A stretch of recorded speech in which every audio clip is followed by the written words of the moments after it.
Hello and welcome to another edition of Motor Cars Enthusiasts. Right off the bat on the old show today, the long-term coach works builder Pininfarina is actually in the news, as these folks were actually trying to get together their own car company on the Pininfarina name.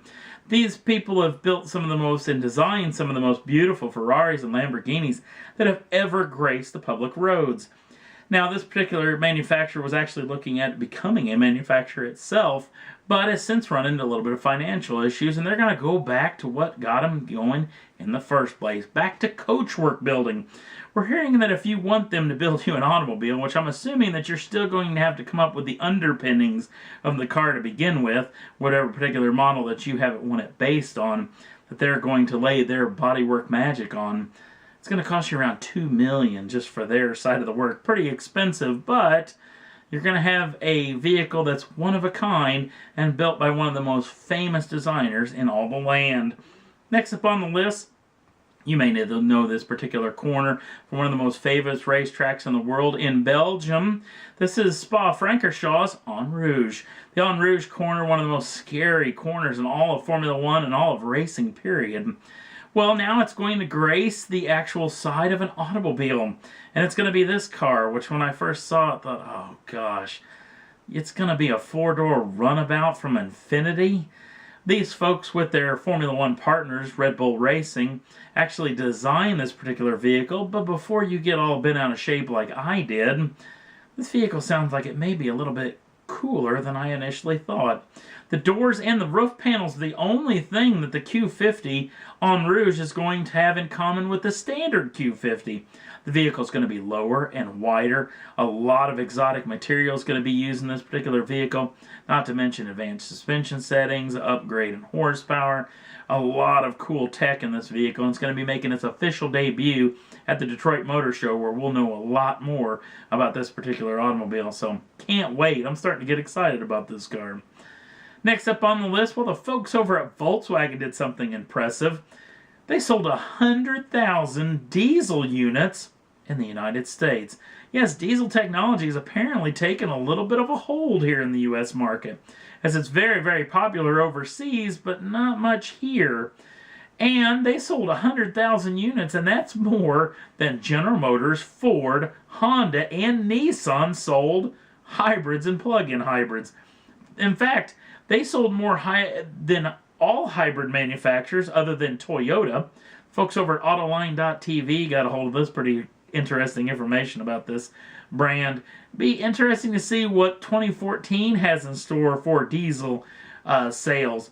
Not to mention, this is an incredible situation when hybrids and plug-in hybrids, well, they all have actual tax incentives. You can get a pretty good break from the government for buying one of these cars. Diesels don't have this. Not to mention, diesel fuel is quite a bit more expensive than regular petroleum gasoline. Pretty impressive deal from the folks over at Volkswagen, and diesel technology everywhere. It'd be interesting to see what happens with this in the future. And last up on the list, well, sad news is the actual coroner's results and the investigation results are almost complete in Mr. Paul Walker's and Roger Rodas's crash that happened just after Thanksgiving that claimed the lives of these two people. Now, we're hearing initial reports that the Porsche Carrera GT had absolutely no mechanical failures, which only leads me to believe that quite possibly, being they had just left the actual charity situation that they were in and only been gone for a handful of minutes, they probably didn't get the vehicle's tires up to temperature. Now, that being said, Mr. Rodas, who was actually the pilot of the vehicle at the accident, he's a pretty accomplished road racer. In fact, raced a handful of Pirelli Challenge races in the year of 2013.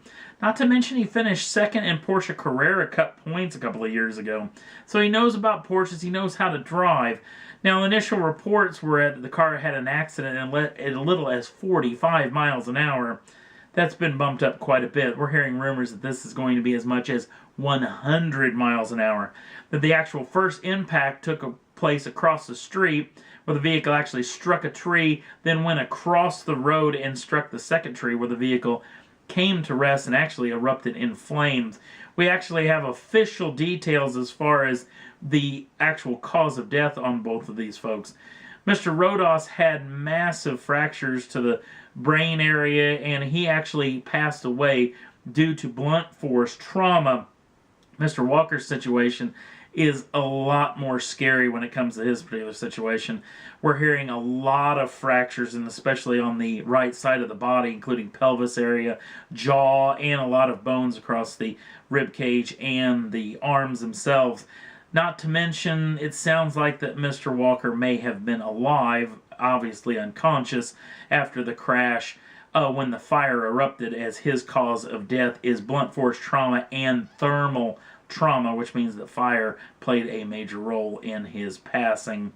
Very, very sad situation. There's going to be further reports that are going to be coming out very, very soon in this particular deal, as Porsche is working with officials as they plucked out the data recorders out of the automobile and will be able to give us more official details on how fast the automobile was going at the time of the accident.